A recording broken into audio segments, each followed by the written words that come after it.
The cake was pink, a strange choice considering my ex-wife never liked that color. It wasn't her style at all. But it did match the tie her new husband wore. The drapes, the gift bags lined up like showpieces, everything followed the same curated theme. Even the guests seemed cast for a scene I clearly didn't belong in. No one acknowledged me. Not a smile, not a glance. Her mother looked right past me as if I were invisible. Her father leaned in and muttered something through tight lips, and they both laughed. Then he appeared. Neatly dressed, smugness radiating off him. "Why'd you show up?" he asked, but it wasn't a question, more of a taunt, the kind meant to sting. I didn't answer. I just kept my gaze fixed on my daughter across the room. She sat upright, rigid, her fork resting beside a slice of untouched cake. Then she stood. Walked toward me slowly, quietly, like she was balancing something fragile inside her. She slid her small hand into mine, the way she used to when nightmares kept her awake. "Dad," she said, voice soft but steady. "We need to go. Something's not right." I didn't panic. I studied her face, calm.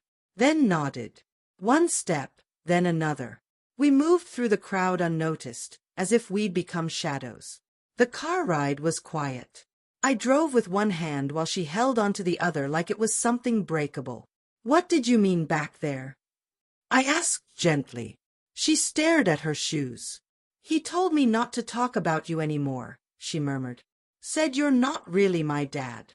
My grip on the steering wheel tightened, but I kept my voice even. "Who said that?"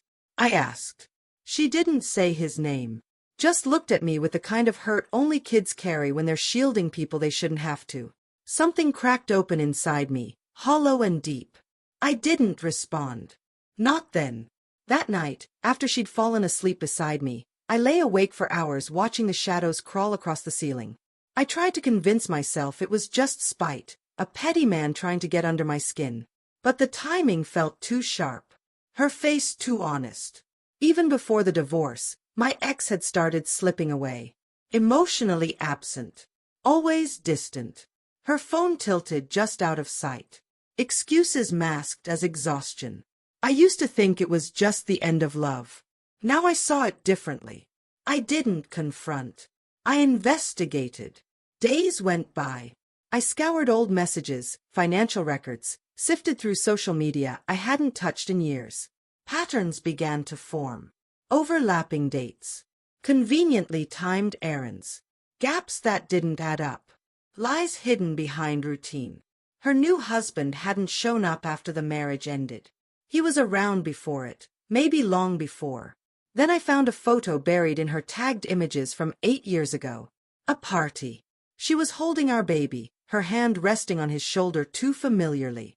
He was in the background, grinning.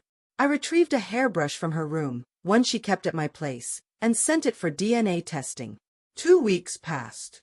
The results came in a plain envelope, sharp-edged and cold. I didn't open it at home.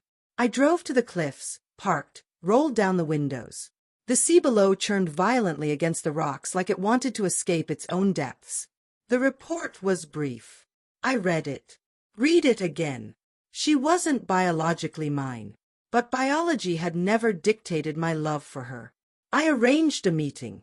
Just the 3 of us. A quiet cafe with sterile lights and too loud music. My ex showed up first, wearing sunglasses inside like she thought the truth might bounce off the light and burn her. He arrived a few minutes later, looking too confident. They sat across from me like I was a complication they needed to manage. I placed the envelope on the table. Said nothing. She opened it, hands trembling, read the page, passed it over to him. His jaw flexed. I saw him trying to work out how much I knew, and for how long. "You had years to tell me," I said at last, steady. "You never did."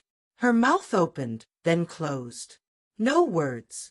"She's still yours," he finally offered.